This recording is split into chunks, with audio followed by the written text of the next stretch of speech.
পয়সা হলো অতিথি, আর একতা আমাদের সংস্কৃতি। তাই অর্থের অহংকারে পরিবার থেকে কখনো আলাদা হইও না। মানুষ দায়িত্ব ভুলে গেলেও অধিকার ঠিকই মনে রাখে। গোপনীয়তা আর মিথ্যা সম্পর্ক নষ্ট করে। তুমি যতই যত্নশীল হও না কেন, ধরা পড়বেই।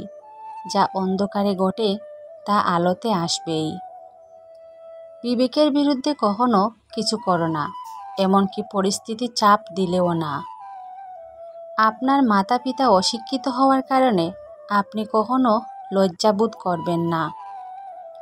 যদি দুইজন অশিক্ষিত ব্যক্তি আপনার মতো একজন সুশিক্ষিত সন্তান জাতিকে উপহার দিতে পারেন, তবে ভেবে দেখুন তারা কতটা যোগ্য। নিজের সীমাবদ্ধতা বুঝতে পারলে নিজেকে অতিক্রম করা অনেক সহজ হয়ে যায়।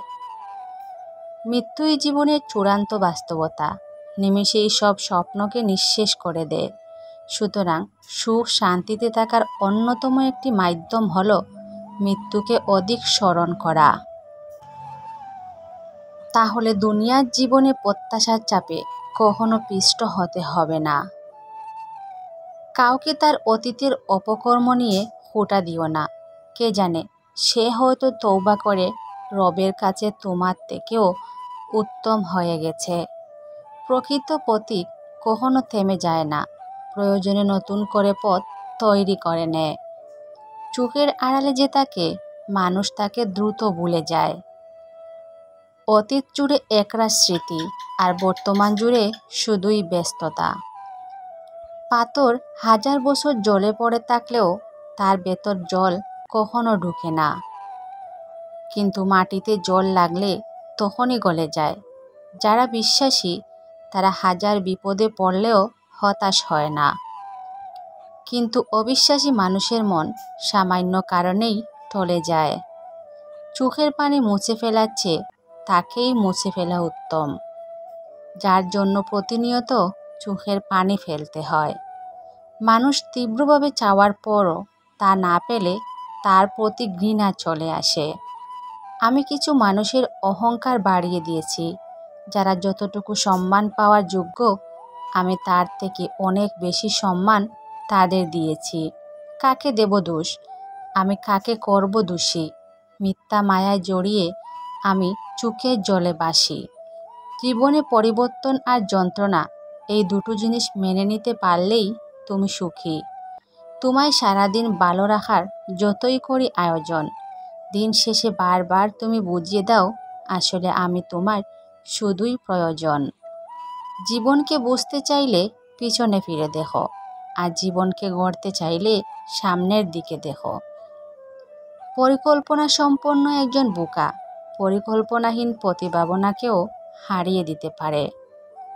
যাদের মা বেঁচে আছে নিজেকে গর্বিত অনুভব করো, কারণ মা থাকতে কেউ গরিব হয় না।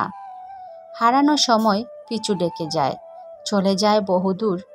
ভুলতে পারি না স্মৃতিমাহা কত, সোনাজোড়া রোদ্দুর।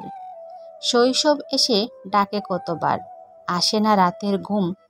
মনে পড়ে সেই মায়ের আঁচল, কিশলয় ক্লাসরুম। কত প্রিয়জন পর হয়ে যায়, ভেঙে যায় প্রিয় মন। কত শতবার হয়ে গেছি আমি তাদেরই প্রয়োজন। জীবনটা আর আগের মতো নেই, না আছে কোনো সুখ, না আছে কোনো শান্তি। শুধু আছে মাথা ভর্তি টেনশন, বেঁচে থাকার ইচ্ছাটাই হারিয়ে যাচ্ছে। নারী ততক্ষণ পর্যন্ত আপনার, যতক্ষণ পর্যন্ত সে রাগ করবে, শাসন করবে, চিল্লাচিল্লি করবে। একবার চুপ হয়ে গেলে বুঝে নেবেন আপনি তাকে হারিয়ে ফেলেছেন। আমাকে ছাড়াও জীবন চলে, আমি কারো জীবনে এতটাও বিশেষ কিছু হতে পারিনি যে আমার থাকা না থাকায় কারো জীবন শূন্য শূন্য লাগবে। আমি খুবই সস্তা একজন মানুষ, আমাকে কেউ তার জীবন থেকে হারালেও তার কোনো আফসোস হবে না।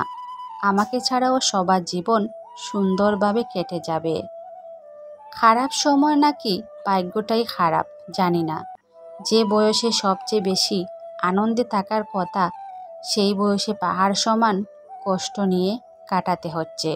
আমাকে কখনো ছেড়ে যাবে না তো, এমন কথা বলা মানুষটাই একদিন সবার আগেই ছেড়ে চলে যায়।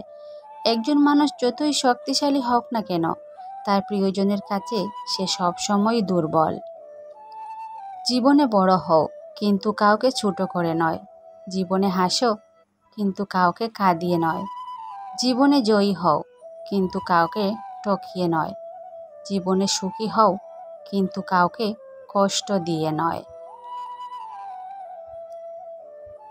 অন্য কারো হাতে তোমার সুখ আমানত দিও না, কারণ সে হারিয়ে গেলে তোমার সুখকে আর তুমি খুঁজে পাবে না। অতিরিক্ত কোনো কিছুই ভালো না, অতি শব্দটাই খারাপ। ফিরে পেতে চাই সেই পুরনো আমিটাকে, সেই হাসি খুশি আমিটাকে, আমার আমিটাকে। জীবন নিয়ে গল্প লেখা খুব সহজ, কিন্তু গল্পের মতো করে জীবন সাজানো খুব কঠিন। দুঃখের সময়টা অনেক দীর্ঘ হয়, আর সুখের মুহূর্তগুলো ক্ষণিকেই চলে যায়। নেই কোনো পথ, নেই কোনো বাধা, তাও আশায় আছি তোমায় দেখার। একাকিত্বের আলাদা অনুভূতি আছে, কারো ফিরে আসার আশা নেই, কেউ ছেড়ে যাওয়ার ভয়ও নেই।